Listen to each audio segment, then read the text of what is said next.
मैं Upendra Narayan Mishra YouTube channel के माध्यम से आप लोगों का हार्दिक स्वागत करता हूं, अभिनंदन करता हूं। फिर मित्रों, आज मैं आप लोगों के समक्ष नवरात्र के विषय में बताने जा रहा हूं। नवरात्र में आदिशक्ति माँ जगदम्बा दुर्गा देवी जी की उपासना की जाती है और हर व्यक्ति बड़े धूमधाम से माँ जगदम्बा की पूजा करता है, अर्चना करता है, साधना करता है। फिर मित्रों, वर्ष में वैसे नवरात्रि 4 प्रकार की बताई गई है, लेकिन 2 गुप्त है और 2 6 महीने पर आती है। तो ये जो चैत्र की जो नवरात्रि होती है, जिसको बसंत की नवरात्र कहते हैं, इसी दिन से हमारे हिंदू पंचांग में नव वर्ष का भी प्रारंभ होता है। नव वर्ष का उदय भी इसी नवरात्र से माना गया है। और दूसरा जो नवरात्रि होती है वो आश्विन शुक्ल पक्ष से प्रारंभ होती है। ये 2 नवरात्र तो 6 महीने पर आती रहती हैं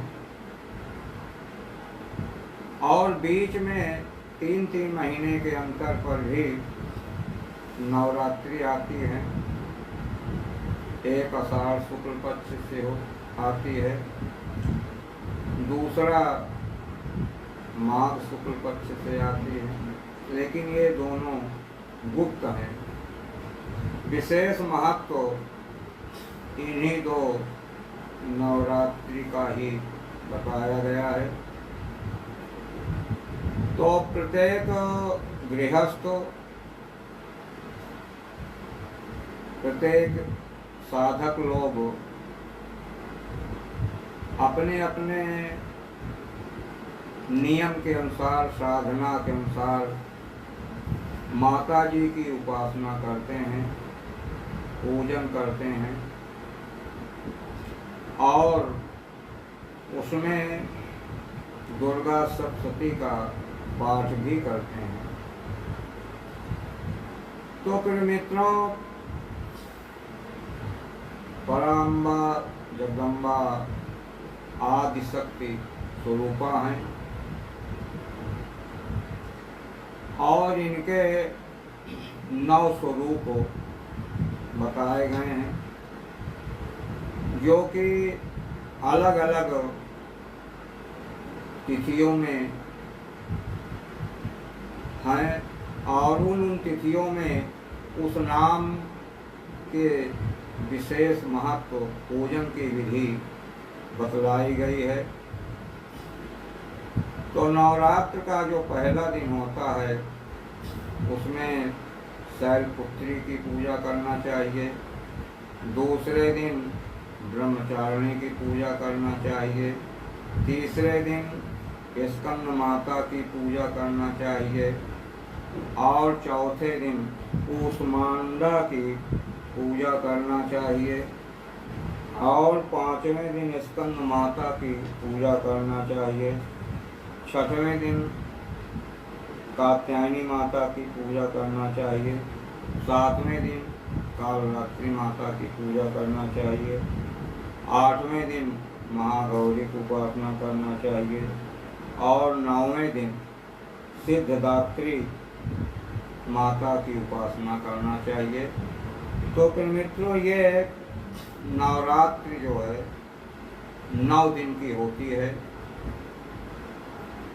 इसको रात्रि शब्द से संबोधित किया गया है। रात्रि का मतलब होता है विशेष शक्ति जिसमें निहित होती है, शक्ति का प्रतीक बताया गया है। इसीलिए ये नवरात्रि शब्द से संबोधन किया गया है। और इस नवरात्र में प्रत्येक घर गृहस्थ साधना करने वाले अपने अपनी परंपरा के अनुसार इष्ट देवी देवता की उपासना करते हैं, तो अवश्य उनको मनोवांछित फल की प्राप्ति होती है। तो प्रिय मित्रों, ये मैं आप लोगों को 9 दिन में माता जी के 9 नामों के महत्व के विषय में बताया हूँ।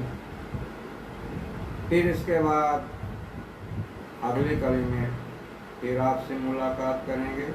प्रिय मित्रों, यदि ये मेरी बातें अच्छी लग रही हों तो मेरे इस चैनल को ज़रूर सब्सक्राइब करें।